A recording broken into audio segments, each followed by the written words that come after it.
Hey friends, welcome to Entrusted to Lead, the podcast where faith-driven leaders gather to explore how to lead with purpose, grow in resilience, and impact their organizations with a vision grounded in values.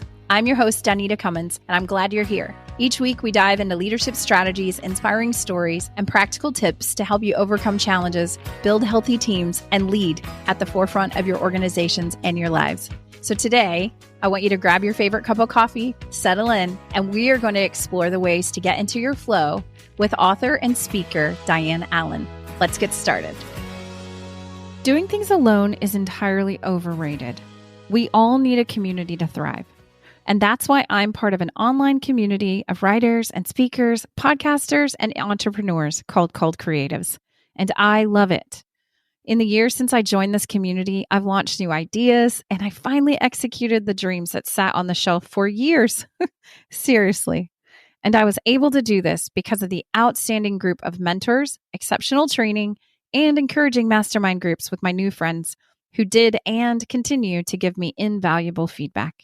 Oh, and not to mention all the fun, because we have had lots and lots of fun. Have you ever said, I want to write a book? Or do you want to use your voice for the exciting world of podcasting? If so, Called Creatives is your best resource for up-to-the-minute industry training, expert advice, live coaching, and peer support like no other. Best-selling authors and speakers Allie Worthington and Lisa Whittle lead this community with a no-competition mission, and it shows. So join my friends and I in the Called Creative community. Head to my show notes, danitacummins.com/podcast, and click the link to get all the details to join. I promise you won't regret it. I look forward to seeing you in the community and watching you grow. Hey friends, welcome back to another episode of Entrusted to Lead. I am super excited today to be joined by Diane Allen. She's here to discuss her new book, Flow, Unlock Your Genius and Love What You Do. But she's got so many other tools and nuggets of information and wisdom, not to mention how to cook a moist turkey because it's the day after Thanksgiving as we're recording this episode. So I'm just super excited to hear her insights about leadership and her passion for how we can bring together both of those things to become more effective leaders. So Diane, thanks so much for joining me today. How are you? I'm doing great. I love the fact that you tried to say other, but the word mother came out because motherhood is leadership, right? Yes. I have led in so many different ways in my life as a mother, as the lead violinist of an orchestra. I've led hundreds of violin students. And now as I go and travel, I do keynote speaking for corporations now. I'm leading large audiences. So, and I love that it's like the mother of all leadership, right? Yes, that's so good. That could be its own podcast right there. I say that all the time. I say leadership is exactly like parenting. Other than being a parent, I don't think there's anything in my life to this point where I've experienced the great weight of it and the responsibility of it. And I think we don't often give that its space. Just like motherhood, we don't really give. I work a lot, with moms and pregnancy centers and stuff. So I have that kind of front row seat at a new mom. And I'm just kind of like, no, like this is so important, what you're doing and giving them the grace or maybe acknowledging the weight of what they carry.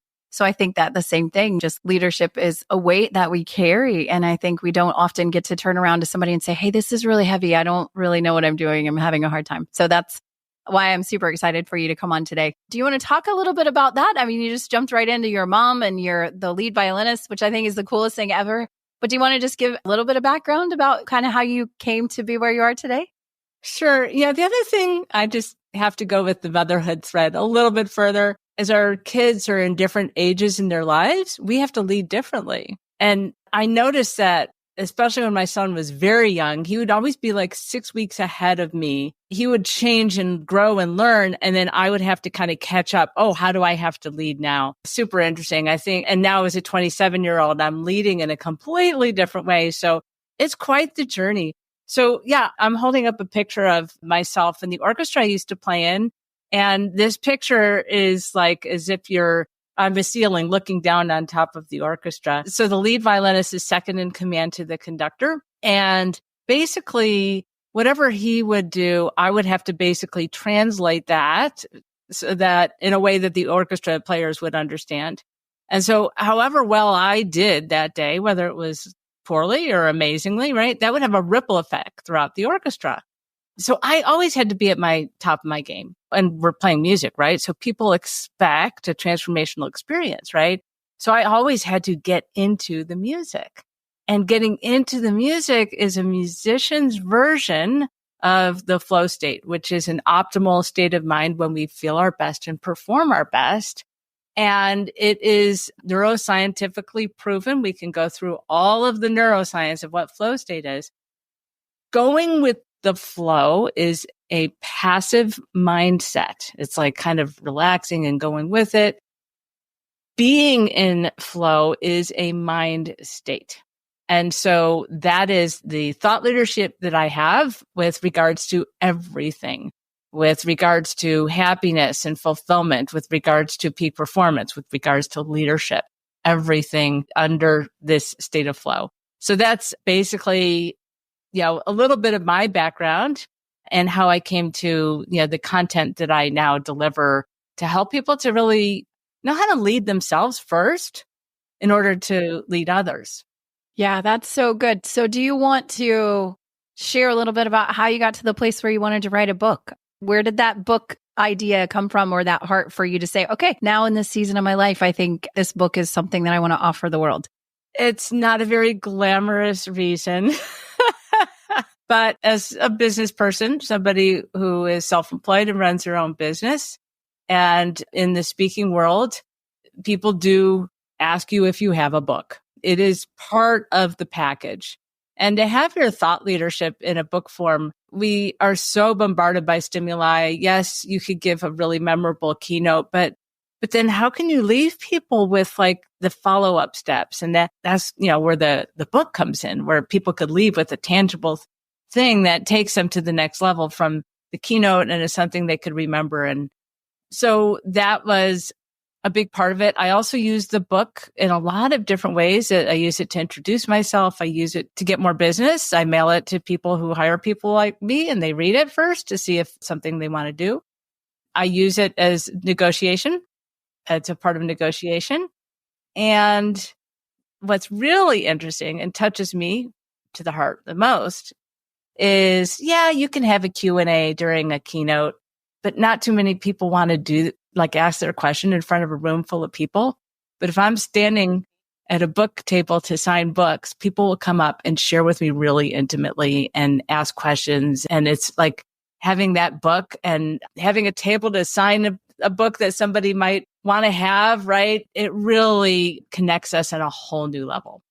Yeah. And I think just as you were talking about the fact that you've taught all these students over the years, right? Like you're saying, you just have something tangible that they can hold in their hand and they can take home, and they can pick it up 100 times if they need to and just go back to it. And there's such a legacy of learning in writing that I think sometimes we skip over too. There is the business aspect, but I think at a deeper level, what I'm seeing, at least in my own journey and why I appreciate it, is those books that I have Post-it notes in and I have little stickies on the side because I'm like, oh, I can go back to this time and time again. I think that's such a great gift that you offer the world, and it is an arduous journey. So hats off to you. I know that your book launched a few months ago, but I know you know. Yeah. Yeah. Your book just came out. I did. Yes. I'm ready to take vacation now. It was so much. But to the point of the book table conversation, just like if we could share that to others, maybe who are listening, maybe they want to write a book, or they want to, should I do this thing? Should I step out there in faith? Should I put myself out there, which is scary. I got invited to speak at a Christian K through 12 school recently, just like last Friday. And it was the best time because the little kids were like, why did you write a book? And I was like, oh my gosh, you're like 7. But they were asking these questions, and it was the neatest thing. And like you said, after I was done speaking, they came around the table and they were looking at it, and they had all these other questions that they wanted to ask. How neat is that? It's like a book in your hand, but it breaks down that barrier. So then they're kind of like, well, I do actually have questions, or I am struggling with something. Can I talk to you for a minute? So yeah, I think that's so good. There's a Yale professor, she's now retired, who contributed to my book. And when we were talking through the conversations that we had with her contribution and just touching base and having conversations about writing books, she said, I'm retired now. And if I hadn't written the 2 books that I wrote, I think I would feel like it never happened right now. And I think that I learned the hard way that if you don't acknowledge your own accomplishments, it is as if they didn't happen. You just keep doing more and more, more, more, more, more.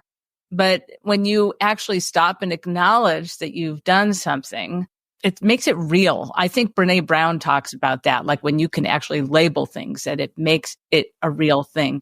And so she said that, thank goodness I wrote those books, because now that I'm retired, I could see that if I hadn't, I would feel like, what did I do all that for? Yeah. And it's a very tangible thing, like you said, because we get busy with the days of our lives. Like I'm sure, I can't imagine how many, I dare to say thousands of songs that you played. You know what I mean? Like I just thought about that when you were saying you have to be prepared every day when you come in and you're leading, you're translating for the rest of the team. And I thought, how many days a week do you play as a professional violinist in an orchestra? What does that look like for you? I mean, do you play every day, or what does that life look like for you? I left the orchestra 10 years ago. And between, it was about 30 years, I think, that I was constantly playing in orchestras. It was all orchestra work. And you do have a music score in front of you. It's not that you have to memorize everything like you see performing artists do, when they're giving their own music and their own concerts. So there is that ability to be able to read and to perform. And I think that it's hard. I can't even quantify it. My husband, who's also played in the orchestra with me, we stopped counting after we played 1,000 concerts, and that was a long time ago. So I would say it's probably like 3,000 at this point. It's just a lot of time on stage. So yeah, right now I've got this really crazy looking violin. It's like this shiny copper color.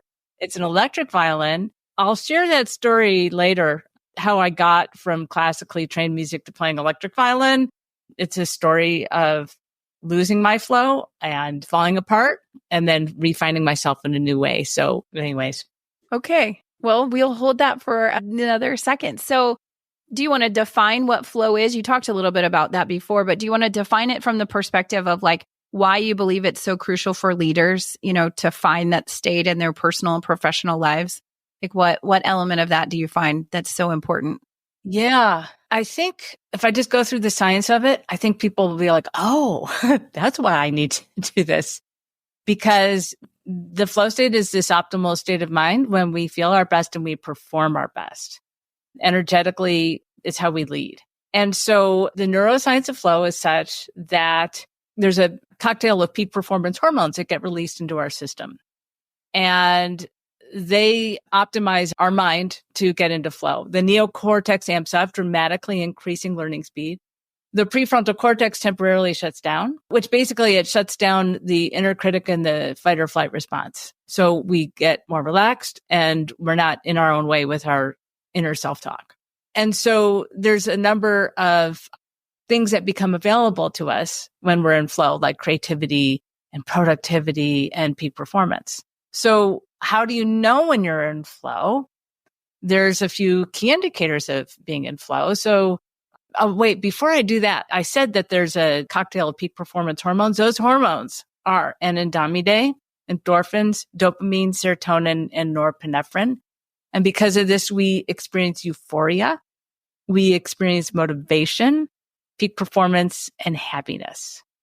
So how do you know when you're in flow? Well, you lose all sense of time. You love what you're doing, right? We've all experienced that. You lose sense of time. You lose a sense of self, which is kind of a funny thing to say, but that's when that inner critic and your fight or flight response is turned off. That's why people find flow so liberating. You have ideas and insights coming in from out of the blue. When that prefrontal cortex temporarily shuts down, it just allows space for things to come in. Have you ever gotten more done in 30 minutes than you had in the last 3 days? Yeah. Okay. That is flow in action because you get into this sense of ease. Things are just clicking and coming together, right? Then when you're in a negative feedback loop, whatever it is that you're doing, whether it's work or whatever, it's draining you. It's getting you into this negative state. But when you're working in flow, like as a violinist, the more you get into it, the more you get out of it. The more you get out of it, the more you get into it. That's a positive feedback loop. And when you are in flow, you get into that positive feedback loop and it just lifts you up and up and up and up and up. And then the last key indicator of being in flow is that you're experiencing more meaning, joy, and fulfillment. And for those of you who are Adam Grant nerds, he is an organizational psychologist. And during the pandemic, he wrote this article in the New York Times. He also gave a TED Talk about this. And he talked about the mental health spectrum and how halfway between depression and flourishing, there's a midway point where you're fine, but you're not fine. You're functional, but you can't get motivated. You're just kind of blah. And that's what we were kind of feeling about midway through the pandemic. And so according to Adam Grant, the key to go from languishing to flourishing is to get into your flow state. Okay, so the question was, why should we even bother with this? Why do we want to know about this? And so if you are looking to increase your focus, to be more productive, and to do it in a way that refuels you, that positive feedback loop, if you are stuck, like your ideation is like really kind of jammed up, yeah, getting in flow is what really brings in those new ideas and insights. And oftentimes, as a violinist, I'll give you like perfect example. I could practice and practice and practice right here in my room. But when I'm on stage, I'm always going to play better. And so when we're in flow, we oftentimes exceed what we think we are personally capable of. That's that peak performance aspect. So yes, you can. Purpose is so important in doing work that doesn't drain you. But when you're in flow, it's not just purpose. It is being in your signature strengths. It is experiencing peak performance. And it is, doing it in a way that really brings happiness. So, purpose is a part of being in flow. But so do you think those are some good reasons to get into flow? Yeah, I do. I think it's a beautiful, I will say, baseline description because you're like, oh, the neuroscience of it, and there's all these hormones and these things are happening in your body. And I was just having a great conversation last night, actually, at dinner with a good friend of ours. And we were talking about our subconscious mind and how we don't know the things that are going on, right? When you talk about this like holistic body. And so, when you're in that funk and you can't get going, you can't get moving, you can't kind of, like you said, get in your flow. There's so many more things going on in the human body than I think we really give it credit for sometimes, right? And so that's what I just thought was like, you're talking about unlocking creativity, like in the hormones that are associated with that. Like there's so much more to it when you, instead of just, I guess, beating yourself up is what I'm thinking right now. The person that's like, well, I should have seen that coming. I should have known this. And you're kind of like, there's so much going on, in your body and your brain and the chemistry, the all the hormones, the things. So that's just what I thought. Like, it's fascinating to me.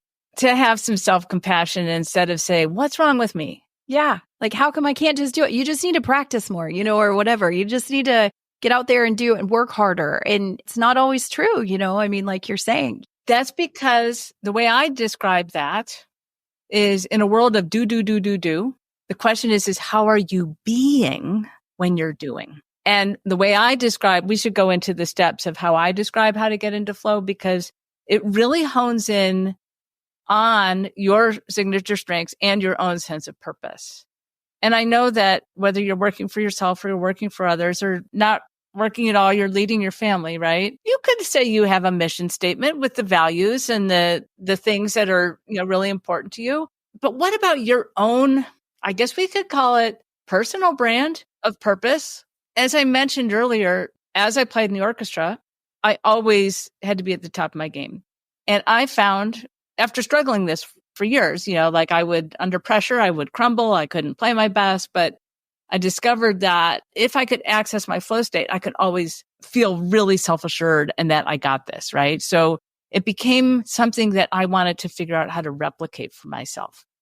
And after a concert when I had been on stage, like we had talked about 3,000 times, right? I took it for granted. I had a concert where I didn't play so well and it freaked me out. I could not get into the music. And so that was the night that I sat down and I reverse engineered how I uniquely get into flow. So flow falls under the umbrella of positive psychology. And positive psychology is all about taking a look at what's working well, reverse engineering it so you can create more of that goodness in your life. It's the opposite of when you've got some, deep-seated pain and you're seeing a psychologist, you're trying to analyze it and figure it out, right? It's like the complete other end of the spectrum. It's like, what's working well? Now let's figure that out so we can recreate it. So when I was sitting on the couch that night, I was like, okay, so I'm holding up my picture here. It's got 3 words: where, what, and why. And so the first question is where? Where are you when you get into the flow state the most? So Danita, if you think of all of those key indicators, right? Losing sense of time, sense of self, ideas and insights coming in from out of the blue, things coming together with the sense of ease, the positive feedback loop, and then experiencing more meaning, joy, and fulfillment. So if you could just tell us where's one place where you are when that happens the most? The first thing that comes to mind is my keyboard. I write songs and music, and that's the place where I can look up and it's been like 3 hours and I'm like, where am I? And I had no idea you did that. That is so cool. Okay. Where's your keyboard? it's right here beside me. Oh, it's right beside you. Is that your office, but it also has your keyboard? It is. Oh man, I love that. It was in my bedroom, but I moved it out here. So I can get up and walk away from my desk when I'm doing spreadsheets when I don't feel like I'm in my flow. And I can come over and, kind of like relax. You are like so way ahead of this process here. So this is perfect. Okay. So where you are it's like super simple. Where you are is you're in your office and you're at your keyboard. Okay. What you're doing, this is a 2-step process. Okay. You're writing songs, right? Yes. That's what you're doing on the outside. On the outside. Yeah. Now, the question is what are you doing on the inside? And so I want to give you some examples, and then you can kind of use those examples, to think for yourself, right? So my dad, where he is in the kitchen. What he's doing on the outside is cooking. What he's doing on the inside is usually he never used a recipe. He was always just like experimenting and tinkering. I would say experimenting and tinkering and creating. Okay. That's what he was doing on the inside. All right. And I'll share with you why later. Where I am is on stage. What I'm doing is I'm speaking and playing the violin, right? That's what I'm doing on the outside. But on the inside, I'm sharing. It feels the exact same. I was so lucky that my son let me read out loud to him until he was 13 years old. So we spent a lot of quality time together. And that idea of sharing the message and sharing the experience, just like when I was reading out loud to him, and that's what it feels like when I'm doing this podcast, right? It feels like when I'm standing on stage, right? So that's what I'm doing on the inside. Give you one more example.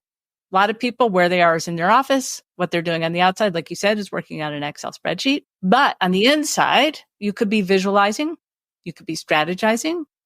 You could be, one woman told me she does collaboration on Excel spreadsheets. That meant something to her. So does that help you to give you some ideas of when you're writing the songs, what are you doing on the inside?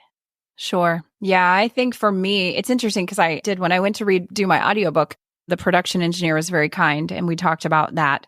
But it's kind of like 2 things. I think you're right. There's creating and designing.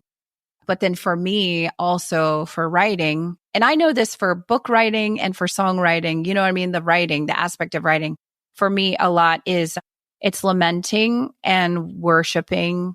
And it's a piece of that piece together. So it's like the action of it, back to this mind, body, soul, spirit, from the place of like, I might be writing words or clicking around music on the keyboard, and it might not ever turn out to anything that anyone will ever hear. But there's like a soul spirit thing that's going on, where I'm like releasing things. And for me, that's what I can see. Lamenting, worshiping, and releasing. Okay. Those were the words that popped out the most because they end in ing. It's like an activity. Going with the flow is passive. Being in flow is very active. Now, I just have to ask you, people have their own definition for what words mean.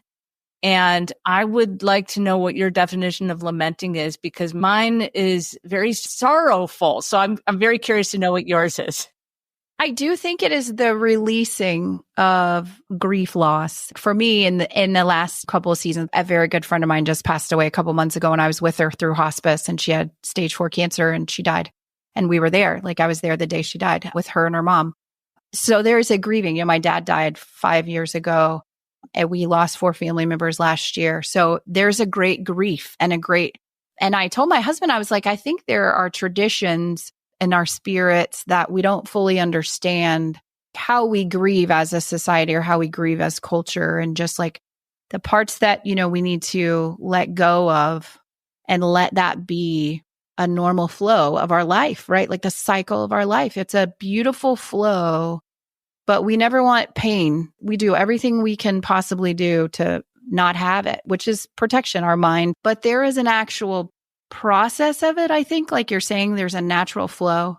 So for me in this season, I've seen that when I sit and write, I allow myself the freedom to, like, my body's holding on to things and it just has the space to go. Releasing. When you couple that with lamenting, you really opened my eyes to like a whole new way to think of things. So yes. Okay. So we'll just put those three together. Lamenting, what you're doing on the inside is that lamenting, releasing, pairing, and then worshiping. Yeah. Oh my goodness. Woo.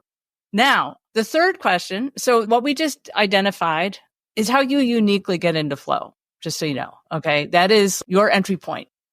That is your unique entry point. Okay. Now, why is that so meaningful? And so we've heard that question a gazillion times. Like, what's your why? When I'm thinking of why, I'm always thinking of the things that are so far above ourselves that they pull the best out in us. It could be peace and love and joy and well-being and self-actualization, whatever it is for you. Okay. Equality, right? So you ask yourself, why is it so important to you? What is the meaning for you? Why is it so meaningful to go through that process of releasing, worshiping, lamenting? Yeah, I think in this season, and it's not been my whole life, I've loved music and sang since I was a little girl, My husband said when he married me, it was like being married to Mary Poppins. He was like, this is a lot. You sing a lot. So that's always been kind of my form of expression. Music has always been a natural form of expression for me, and singing has always been a natural form of expression. But in this season, I think, and I've probably been writing songs for about 10 years. So for a long time, I say a long time, the why of it is just, it does open up different pieces of me, like my brain, it forces me to learn something that's hard. So I'm like trying to learn how to play music, which is really hard, but it also just gives me this great sense of peace and joy, in the season. And then when I get done, to your point, I come out the other side and I'm like, look at that. I wrote this whole song, and I show it to my kids or whatever. And they're like, Mom, that's amazing. How did you do that? And I'm like, I don't know. I literally don't know. I just sat down.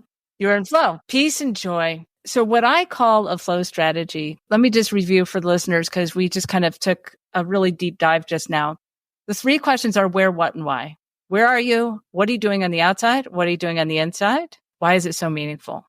Because when you can define what you're doing on the inside and why it's so meaningful for you, you have defined your own unique entry point into flow with purpose. What are you actively doing? What is your purpose? So we're taking a look at signature strengths. A better word would be like, what makes you tick? Or what's your secret sauce? We all have our own. And I believe that when you can define this for yourself, you own it because now you can recreate it. Okay, so you're having a busy day. Maybe you're not feeling as well. Maybe a lot's going on. And you sit down, you're playing the keys and you want to write music and it's like feels clunky and you're grappling with yourself. Kind of like you said earlier, what's wrong with me? We don't know what's going on inside of ourselves, but yet we get upset with ourselves. You can set the stage. And I love that you brought the keyboard into your office because now we could tie that in. Let's say you've got writer's block. Maybe you're writing something. Maybe you're writing a speech or you're writing a blog post or whatever, social media, whatever. What if you just turn around and sit at the piano and play a little bit and then go back and write? That could be like a huge gateway for you. How does that land with you? Yeah, that's exactly why I brought it in. I mean, to that point of just surrounding myself with things that bring me joy in like the last season. And I was kind of like making those spaces. And I work at home now full time. So like you were saying, that pre-COVID, we all came home and then everybody had to shuffle around. And so it's taken me a few years of finding that space, but then just with intention, like I put my chair by the window so I can look out the window. And sometimes when I'm getting overwhelmed, I just go sit down at the chair and look out the window. And it just opens up, like you said, so much more freedom and peace in my mind of my daily things. So that's so good. It's so good. Thank you. You're welcome. So I have a worksheet that walks people through their flow strategy. It's in my book, but I also have a handout for people today. So we could talk about that later. The number one killer of flow, let's talk about that, are interruptions. And that's why I made this door hanger. It looks like the kind of door hanger that you put on a hotel doorknob. And it says, do not disturb. I'm in my flow. Interruptions are the number one killer of flow. At my last speaking engagement, people were grabbing these like hotcakes. They all wanted them. And a lot of them worked at home and they wanted to be able to like have something to say, hey, I'm working right now and not interrupt me. And when you are interrupted, because if interruptions are always going to happen, right? When you have a system to get yourself back on track, when you define your flow strategy, you're going to shorten your period of time of getting back onto whatever that train of thought was. As long as I'm talking about practical use of your flow strategy, another one is to get outside of your comfort zone. So as a violinist, I never had to go networking. But when I was changing into professional speaking, I had to go networking and I was such a fish out of water. I couldn't believe it. I walked into this really vibrant room. It was packed with people, but they were all standing in circles. And I'm like, oh my gosh, is this like middle school all over again? And so I was just feeling kind of awkward. And I was thinking, oh my gosh, how can I get myself over this? And so I just found myself kind of hovering behind a circle and eavesdropping. And somebody said something and I had a story that related to it. And it felt to me that I had to be assertive and kind of elbow my way into the conversation, but I pushed myself to share the story. It probably didn't seem like that to other people, right? They probably thought like, oh, she's just telling a story. But like, to me, I felt like I had to really like stick myself out there. I was out of my comfort zone. I shared the story. So here's what happened. The first thing is I felt like myself, right? I'm sharing the message, sharing the experience, just like when I read out loud to my son, right? Second thing is, when one person shares a story, then somebody else has one, that's way more interesting at a networking event than people standing around saying who they are and what they do. And then I'm not kidding, like no joke, I actually ran out of business cards that night. It worked like a charm. Now, I had no idea. I didn't figure it out until later. I was like, oh my gosh, I was using my flow strategy for performing and speaking on stage, and I was just doing it in a different setting. And it got me tapped in. So another practical application. And we do need to talk about leadership as well. But let's just finish the interruptions conversation. So I had a time in my life where my son was at the height of his teenage rebellion. My mom had Alzheimer's. And I found myself sitting on stage playing a Beethoven symphony without any emotion. I felt like a piece of cardboard. I was like, what is wrong with me? Like you were saying, we don't know what's going on inside us. So it's really confusing time. I felt like that part of me that used to make me tick was completely shut down. I ended up taking care of my mom for 8 years. And I took a year's leave from the orchestra. My violin students started leaving me for other teachers. It was just like, what is going on? Everything was going upside down. I thought, okay, I guess I'm done with the violin. That's what I thought. So what I did was I put it down. I sold it. I had a gorgeous antique violin. I sold it. I sold my entire music collection. I was like, okay, I'm done. I'm going to focus on the speaking, whatever. We're moving on. But it was hard work. It was so draining taking care of my mom. And my son, he flew the coop as soon as high school. So I was nervous about him. But about 6 months into him being out of the house, I realized he wasn't repeating his mistakes. And I was like, you know what? I'm not going to worry. Because, if you're not learning from your mistakes, then you need to worry, right? But I saw him making mistakes and learning. And I was like, okay, I'm just going to let that go. But anyways, in this time, it was a few years. And I was sitting in a documentary. It was at a movie theater. It was a documentary about a group of counterculture artists. And they were questioning everything. Who's to say this is art? Who's to say this isn't art? Who's to say this art's valuable and this art is not valuable, right? They were looking at building museums. They're like, who's to say we need to have leaders? I mean, they were like questioning everything. And for some reason, I found it riveting. And it really got me thinking. And that night I couldn't sleep. For some reason, I could feel the power of the violin coming back into my life. And so in the morning, called my friend Janet. And if you know Janet, you'd know that number one, she'd have a spare violin laying around, but number two, it would be a purple violin. So she shows up, I play some Bach, and it's like, no, I played a pop tune. I had no idea that it wasn't the violin. It was, I was done with classical music. Okay. I later on found out that there's a statistic on orchestral musicians that after 20, 25 years that you do burn out. I'm like, oh my gosh, bingo. It was like right on time. So it was just so confusing. I learned later there was a name for that. It's called a polycrisis. And it's when a lot of different crises happen at the same time. My son his teenage rebellion was pretty intense. My mom having Alzheimer's at the same time, and me not knowing that I fell out of love with classical music. It was too hard. So a polycrisis is when you have multiple crises at the same time, but they exacerbate each other. If there's one thing I learned from all of this, is that, yes, interruptions are the number one killer of flow, whether they're small interruptions, somebody interrupting you because you're working at home and they just barge in the door, or giant ones like the one that I just described. And whether or not you can see the path back to flow, there always is an undercurrent of possibility and a new way for you to evolve. So I was on a podcast interview about 3 years ago, a colleague of mine, Tyler, and he's like, okay, Diane, it was kind of at the end of the podcast and he was summarizing and he's like, okay, so clearly, he referenced the story I told about being in my room when I was 15 years old. And what happened when I was in the room when I was 15 years old was I was blasting the music, and it wasn't rock and roll. It was violin concerto. And I was pretending to be the soloist on stage. I was so in my flow state. I was completely engaged. I was the soloist. I was wearing the long gown. I was like the prima donna, right? And so as he was summarizing, he referenced that story. He says, okay, clearly you're not 15 in your room blasting the music. After 28 years, you're done teaching violin. You don't even play in an orchestra anymore. And he says, but you do play your electric violin and you do speak and you do combine the violin playing with your speaking. And he says, from where I sit, when you're the one speaking, you're the only one on stage. And to me, it looks like you've become the soloist. Never did I ever see that. And so when he shared that with me, that was the day that I learned from Tyler that when we have like these really intense flow state experiences, why would I remember when I was 15 years old blasting the music? Why would I remember that? Why would I even remember that? Because when we shut those ideas down, brush them under the rug and discredit them, that's not helping you. Because when you have these visions of yourself, they exist for you to see what you're truly capable of.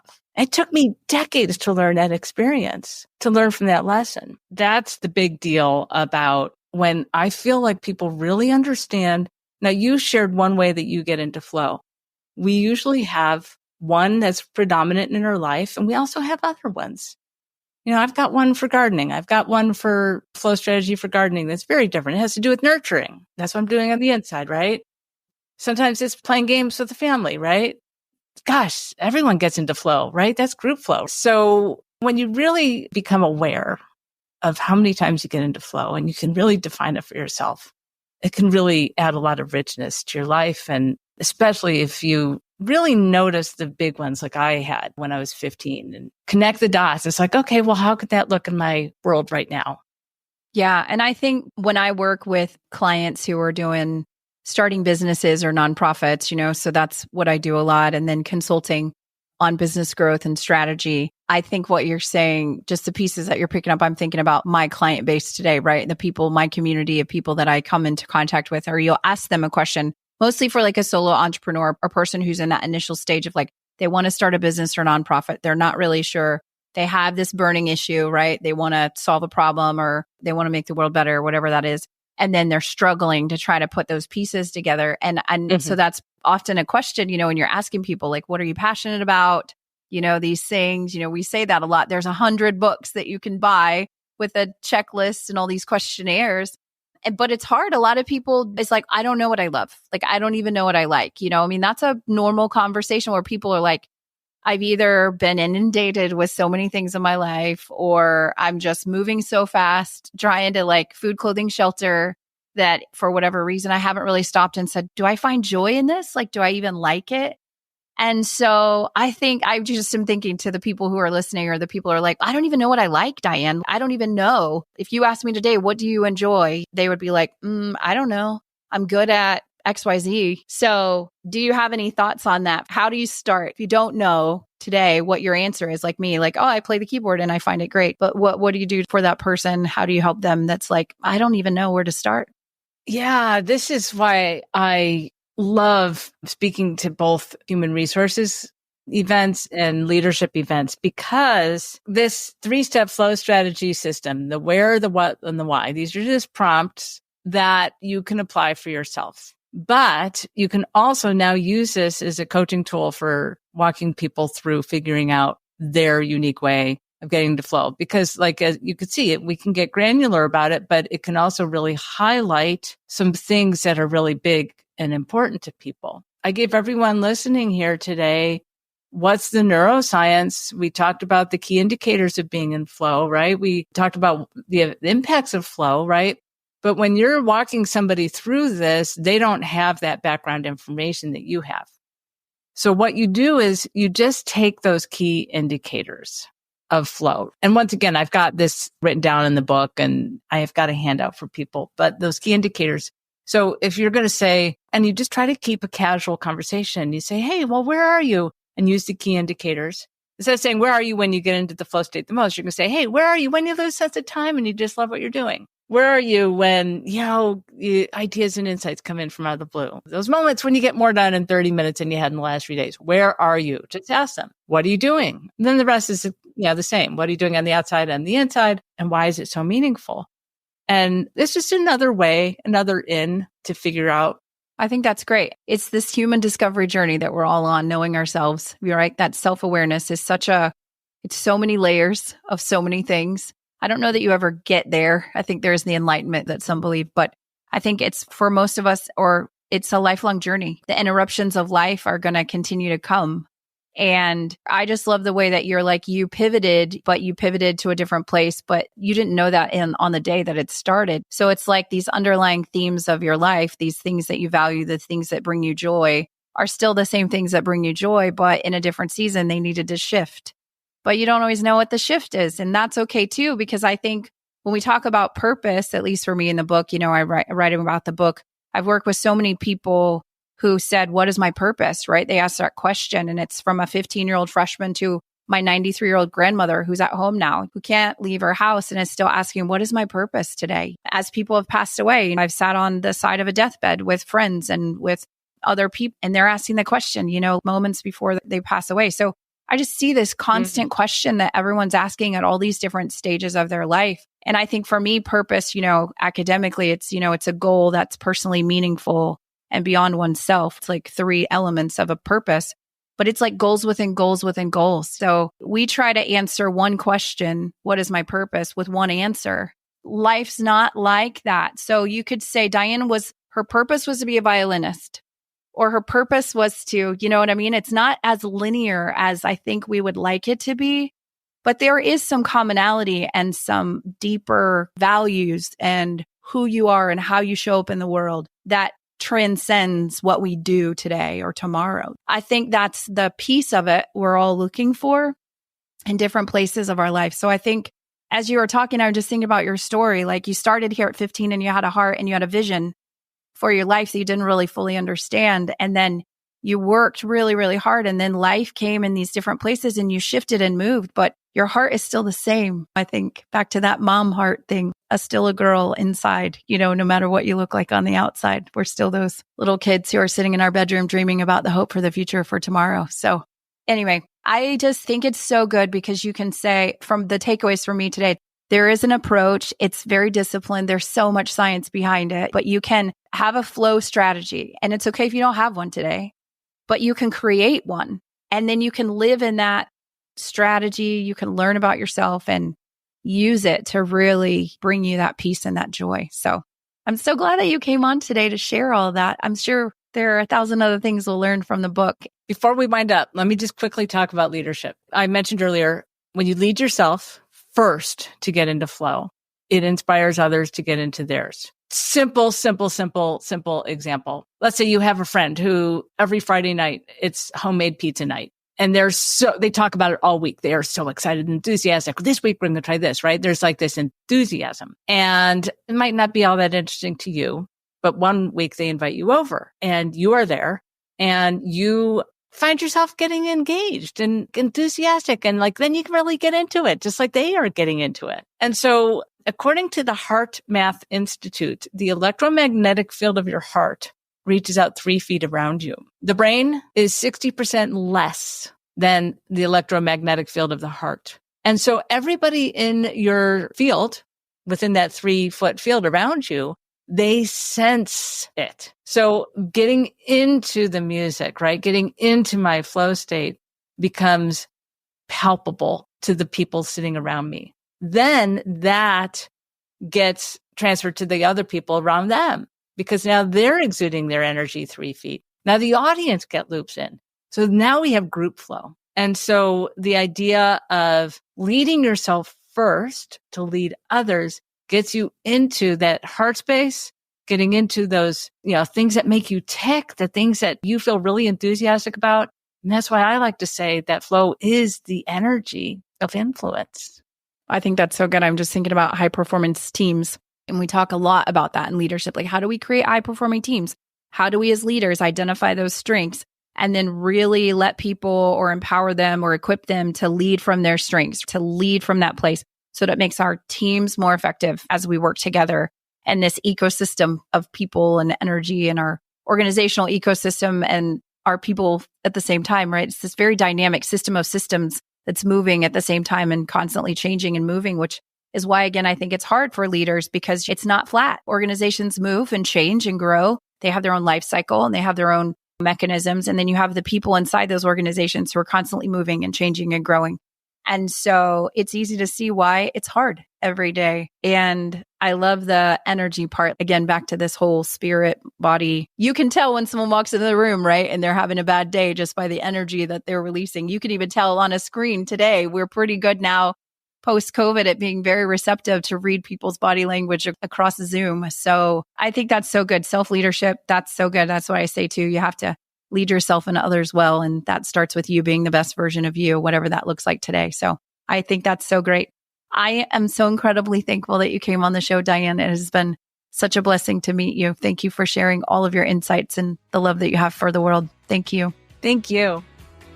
Hey, friends. Well, thanks for joining me today on the Entrusted to Lead podcast. As you can tell, Diane is a wealth of information, and we probably could have talked for 2 more episodes. So we'll definitely invite her back on the show and continue to follow her new adventures in speaking and sharing this amazing message with the world. If you want to grab her book, you can find that in the show notes, along with some freebies that she has to help you get into your flow and build those strategies that we talked about today. And of course, if you enjoy the Entrusted to Lead podcast, please click subscribe or like or leave a review. Definitely jump over to danitacummins.com/podcast and join the Entrusted to Lead community as we continue to grow and strengthen each other in our faith and our leadership journeys. I hope that you have an amazing day. I'll see you later.